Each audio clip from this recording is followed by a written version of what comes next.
Hola, cordial saludo. Yo soy Laura Cristina Valencia y en este video les voy a presentar una síntesis de los fundamentos teóricos para la definición de la cultura y la estrategia a partir de Méndez Álvarez 2020. En esta presentación voy a seguir una ruta sencilla. Primero voy a explicar el concepto de estrategia con sus elementos principales. Luego voy a explicar el concepto de cultura organizacional y sus componentes. Y después vamos a ver la matriz de relación entre cultura y estrategia, que es una herramienta para entender cómo la cultura condiciona o potencia la estrategia. Finalmente, voy a hacer una conexión práctica con el caso de Google para mostrar cómo una cultura enfocada en bienestar puede apoyar el logro de objetivos estratégicos. Bien, empecemos con la estrategia. En términos generales, la estrategia se puede entender como el conjunto de decisiones y orientaciones que definen el rumbo de una organización. La estrategia se construye considerando el entorno, cambios, retos, oportunidades y amenazas. También tiene una mirada de largo plazo porque no se limita a acciones inmediatas, sino que define una dirección sostenida en el tiempo.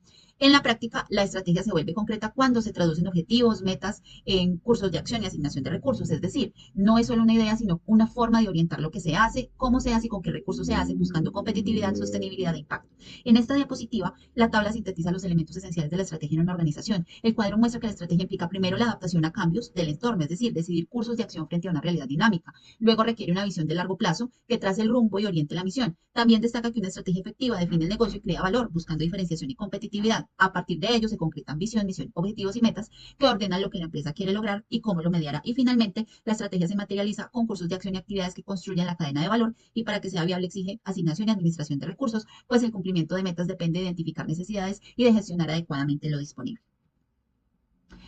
En cuanto al concepto de cultura organizacional, esta, digamos que es una construcción social, es decir, que surge de la interacción humana. Se trata de los significados compartidos que orientan cómo se piensa, cómo se actúa y cómo se toman decisiones dentro de una organización. Incluye elementos como valores, creencias, normas, ideologías y también componentes simbólicos como mitos, historias, símbolos y lenguaje. Por eso se dice que la cultura tiene una parte visible que se nota en comportamientos, en prácticas y una invisible que está en supuestos, ideas y formas de interpretar la realidad.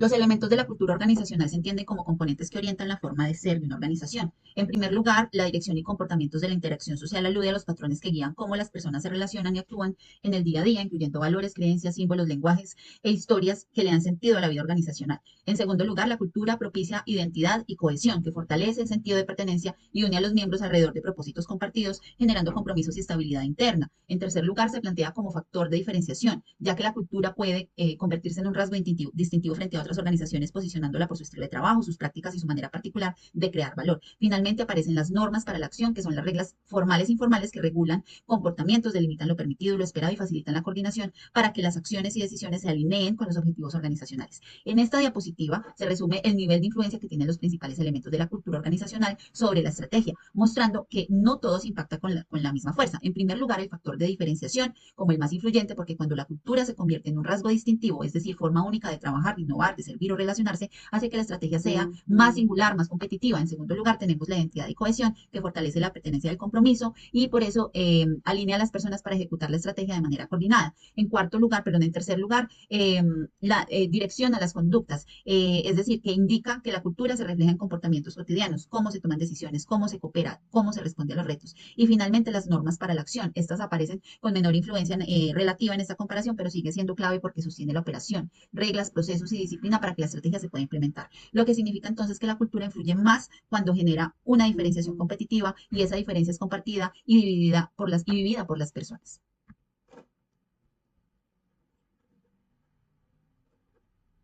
Muy bien, ahora entramos al corazón del análisis, la matriz de relación cultura-estrategia. Esta matriz se lee así. En las filas aparecen los elementos de la cultura y en las columnas los elementos de la estrategia.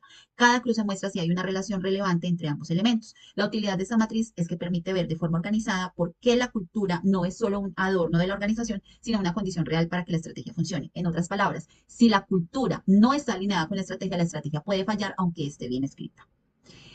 En cuanto a los niveles de diferencia, ¿qué significa exactamente el nivel de influencia? Hablamos de influencia alta cuando el rasgo cultural es decisivo. Si no existe o no se fortalece, la estrategia prácticamente no se consolida. Aquí la cultura es un requisito. Influencia media, Quiere decir que la cultura se impacta, pero se puede compensar parcialmente con procesos, estructura, formación o incentivos. Y en cuanto a influencia baja, el rasgo cultural no determina demasiado la estrategia, puede estar presente o no, y aún así la estrategia podría avanzar por otros factores. Este análisis es muy útil porque permite priorizar esfuerzos. Si algo tiene influencia alta, se vuelve una prioridad de gestión cultural. Si es media, se planifican apoyos. Si es baja, no se invierte energía de más. En otras palabras, la matriz ayuda a decidir dónde actuar primero. Vemos que el elemento que tiene más influencia aquí eh, es el factor de diferenciación, ya que hace que la estrategia sea singular, difícil de imitar y reconocible frente a competidores, seguido por identidad de cohesión, que conecta a las personas con la misión y fortalece el compromiso en la ejecución. Bueno, ahora conectemos con el video de Google. El caso ilustra una organización donde se enfatiza el bienestar y la felicidad laboral como elementos que potencian el desempeño. Con el video sobre Google y la felicidad laboral se observa cómo una cultura organizacional puede diseñarse para potenciar resultados. En Google se suele asociar cultura a factores como bienestar y calidad de vida, confianza, autonomía y flexibilidad, espacios para la creatividad, reconocimiento, comunicación, trabajo colaborativo. Cuando esos elementos se sostienen en el día a día, influyen de manera alta en estrategias como innovación, productividad, retención del talento y mejora continua. ¿Por qué? Porque una persona que se siente segura psicológicamente y que siente bienestar tiende a participar más, a proponer ideas, a aprender, a equivocarse sin miedo, a mejorar procesos. Entonces aquí la felicidad laboral no es solo un beneficio, sino que termina funcionando como un soporte estratégico. Si lo conectamos con la matriz, podemos decir que esta cultura favorece la estrategia porque fortalece la identidad y cohesión, establece normas que facilitan el trabajo y crea condiciones para innovar y sostener altos niveles de productividad.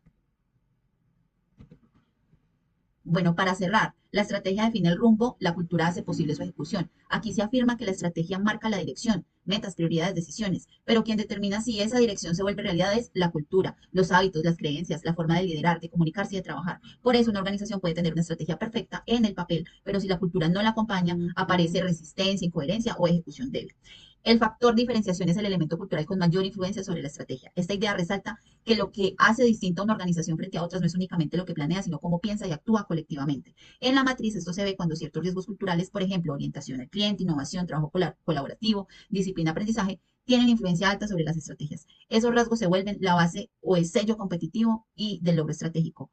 Y la identidad, conductas y normas convierten el propósito estratégico en resultados sostenibles, es decir, que la estrategia se vuelve sostenible cuando se traduce en prácticas concretas. Identidad compartida, es decir, quiénes somos, conductas consistentes, normas claras, es decir, la cultura se convierte en la intención estratégica y en rutinas medibles y repetibles en el tiempo, evitando que los resultados dependan solo de esfuerzos momentáneos.